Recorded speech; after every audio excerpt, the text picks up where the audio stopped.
Amados irmãos e irmãs, paz e bem, feliz Páscoa para todos. Estamos na oitava de Páscoa e hoje, dia 6, terça-feira, o Evangelho é João, capítulo 20, versículos de 11 a 18. Naquele tempo, Maria estava do lado de fora do túmulo chorando. Enquanto chorava, inclinou-se e olhou para dentro do túmulo. Viu então dois anjos vestidos de branco, sentados onde tinha sido posto o corpo de Jesus, uma à cabeceira e outro aos pés. Os anjos perguntaram: mulher, por que choras? Ela respondeu: levaram o meu Senhor e não sei onde o colocaram. Tendo dito isso, Maria voltou-se para trás e viu Jesus de pé, mas não sabia que era Jesus. Jesus perguntou-lhe: mulher, por que choras? A quem procuras? Pensando que era o jardineiro, Maria disse: Senhor, se foste tu que o levaste, dize-me onde o colocaste e eu o irei buscar. Então Jesus disse: Maria. Ela voltou-se e exclamou em hebraico: Rabuni, que quer dizer mestre. Jesus disse: não me segures, ainda não subi para junto do Pai.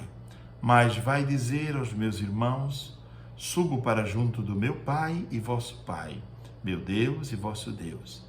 Então Maria Madalena foi anunciar aos discípulos: eu vi o Senhor, e contou o que Jesus lhe tinha dito. Palavra da salvação, glória a vós, Senhor.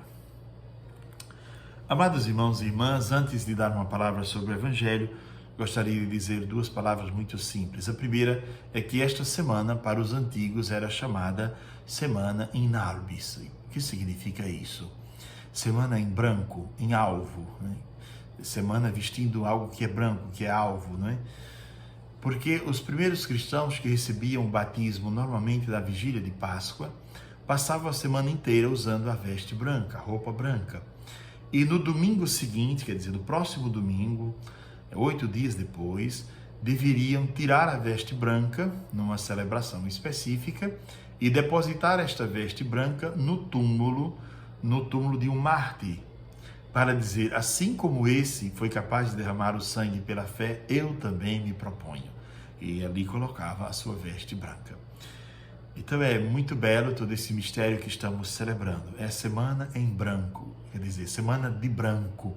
Uma semana para testemunhar a luz, a leveza, a brancura do Evangelho da Páscoa do Senhor. Segunda coisa que gostaria de dizer, antes de entrar no Evangelho, é que, novamente, os Atos dos Apóstolos nos trazem a primeira leitura, sempre mostrando os frutos muito concretos da Páscoa do Senhor, e hoje apresenta Pedro, continuando a sua pregação, e Pedro responde a uma pergunta depois que ele fala do evento da morte de Jesus. De novo, diz com muita clareza: foram vocês que mataram o Filho de Deus. E aqueles que estavam ouvindo a Pedro perguntam: e agora, o que devemos fazer? Aliás, essa deve ser a nossa pergunta sempre que escutamos a palavra. Escutamos a palavra e nos perguntamos: e agora, qual é o caminho? O que é que eu devo fazer de concreto, de maneira concreta, de maneira muito prática? O que é que eu devo fazer para que essa palavra se torne acontecimento na minha vida? E aí Pedro deu para eles 3 respostas. Primeiro, Pedro disse: convertei-vos, quer dizer, a vida que vocês estão levando não está compatível com o Evangelho. Convertam-se. Converter, em latim, significa mudar o vértice, mudar a direção. Se partirmos para o grego, significa mudar a mentalidade, que seria metanoia. E se partirmos agora para o hebraico, significa teshuvah, ou teshuva, que significa ir ao seu eu mais profundo, abrindo mão de toda a casca que foi criada ao longo da sua vida e alcançar a profundidade do ser, tentando se assemelhar à imagem do homem perfeito, que é Cristo. Pois bem, depois dessa bela pregação, se converteram 3.000 pessoas em um único dia. Esse é o fruto da Páscoa, quer dizer, os apóstolos pregam com coragem, com entusiasmo, os que escutam respondem com desejo de conversão e acontecem maravilhas. E agora vamos olhar o Evangelho de hoje. O O evangelho de hoje se passa num jardim. Maria Madalena vai ao túmulo. E diz o texto, ela estava do lado de fora chorando. Esse choro de Maria Madalena é algo muito importante, porque no choro nós expressamos a dor, a angústia, o medo. O choro é algo próprio daqueles que têm, digamos assim, o coração aberto. A porta do coração está aberta. E Maria não finge. Muitas vezes nós vivemos num mundo que finge muito. Às vezes alguém aparece hoje na internet com tantas coisas bonitas, como se estivesse vivendo uma vida muito feliz.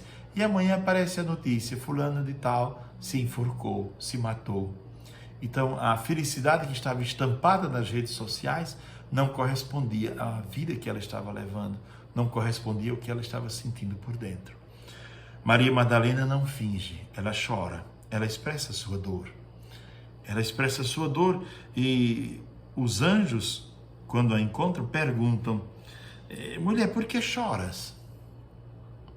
O choro de Maria Madalena tem um outro sentido também. A Bíblia fala de um certo momento em que Deus endureceu o coração do faraó. O coração de Maria Madalena não está endurecido, pelo contrário, é um coração que é sensível e que chora a perca do mestre. Ela não sabe, será que ele está vivo, como ele prometeu? Pois bem, então ela se inclinou, diz o texto, é preciso se inclinar para poder acompanhar em profundidade esse mistério. Quando nós vamos a Jerusalém, quando nós vamos à Terra Santa, a gente precisa se inclinar para entrar naquele lugar especial do Santo Sepulcro. É preciso fazer esse gesto de Maria Madalena, o homem que se inclina, o homem que dobra-se diante de Deus, dobra-se para poder entender o mistério tão profundo como este.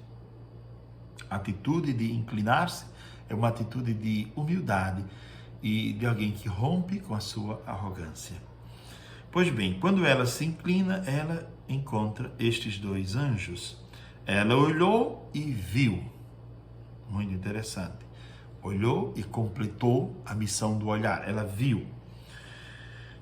E dois anjos vestidos de branco. O branco significa a pureza, né? Que nós tratamos agora há pouco. Eles estavam sentados onde tinha sido posto o corpo de Jesus. E eles perguntaram: mulher, por que choras? Essa pergunta é uma pergunta que é feita à humanidade inteira, todos os dias. Maria Madalena aqui representa a humanidade. Ó humanidade, por que choras? E ela responde: levaram o meu Senhor e não sei onde o colocaram. Quer dizer, eu me desencontrei do meu Deus. É muito interessante. Os santos padres refletem muito sobre esse texto.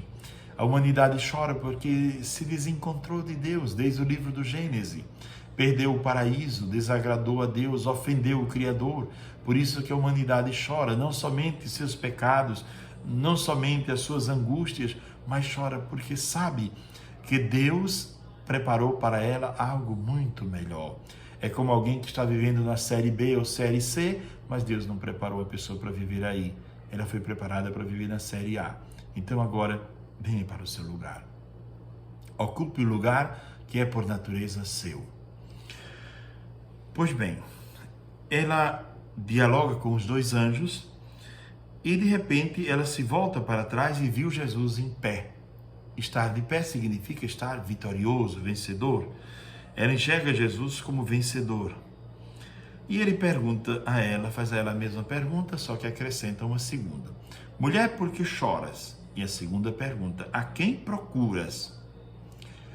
Talvez nós devêssemos nos perguntar também, como é que alguém faz uma pergunta dessas a outro que vai numa sepultura ver alguém que foi enterrado recentemente? Por que choras? É natural chorar a dor.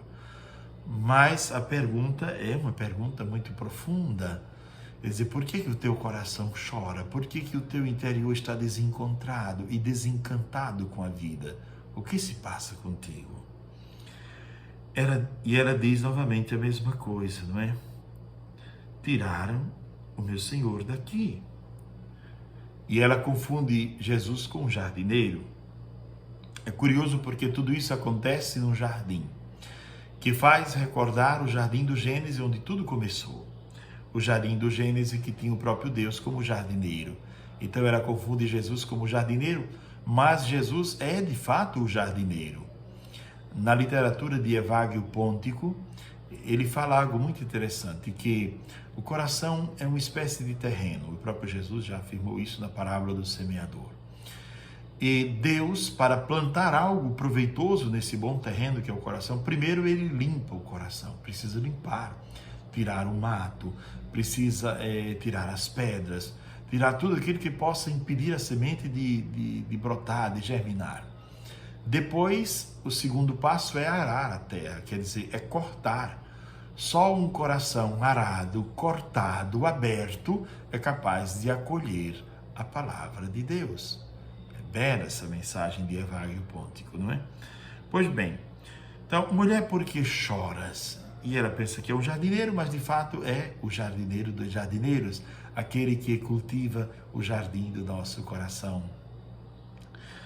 Pois bem, e ali Jesus faz algo que muda totalmente o rumo da conversa. Jesus, como bom pastor que conhece a ovelha pelo nome, chama Maria. E quando ele diz Maria, ela imediatamente reconhece que é Jesus. E ela diz, Rabuni, o Rabuni, mestre. Quer dizer, ela reconhece que é o mestre que está falando com ela. Ela conhece a voz do seu pastor, porque há intimidade entre a ovelha e o pastor, entre o pastor e o seu rebanho.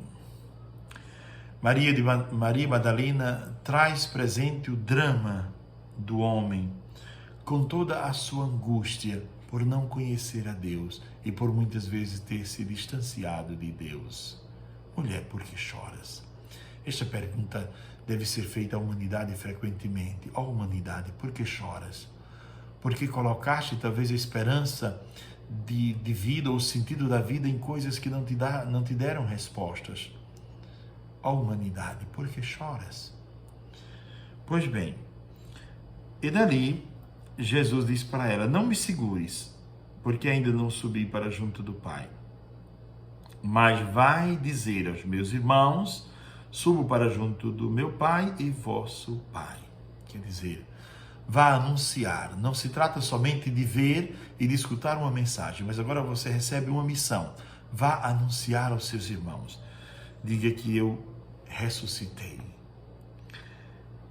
E aí Maria Madalena foi anunciar aos discípulos e disse, eu vi o Senhor. E contou tudo o que tinha visto. Amados irmãos e irmãs, a vida do cristão deve ser uma vida pascal, uma vida que se renova a cada dia, na esperança, na fé, no amor. No diálogo com Cristo nós nos renovamos profundamente e reconstruímos o jardim perdido por causa do nosso pecado. O Éden perdido agora é reconstruído com a ajuda deste jardineiro por excelência que é Cristo.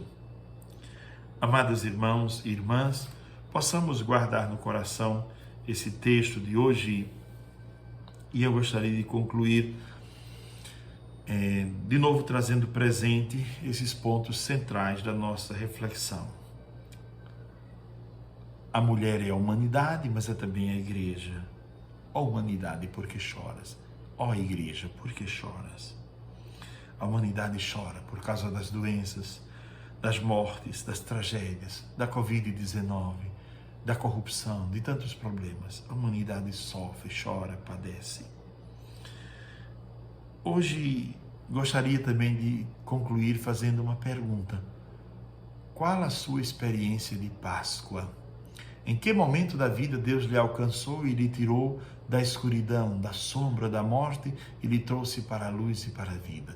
Todos os dias Deus faz isso conosco, mas há experiência de Páscoas que são muito fortes. Às vezes uma doença, às vezes uma situação qualquer de angústia, onde Deus lhe alcançou, onde Deus foi ao teu encontro e lhe trouxe para junto dele. E olhar para Maria Madalena e guardar no coração essas atitudes, aprender a chorar a nossa dor, a enfrentar as dores, não fingir e nem endurecer o coração.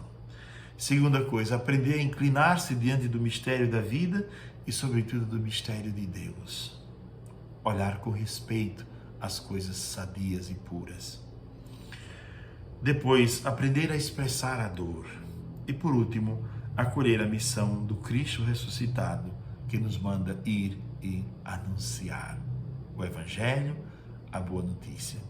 Esta semana é Semana in Albis, quer dizer, uma semana de branco, que possamos viver essa experiência desta semana. Celebremos nossa Páscoa na pureza, na verdade. Aleluia, aleluia. Fiquem com Deus.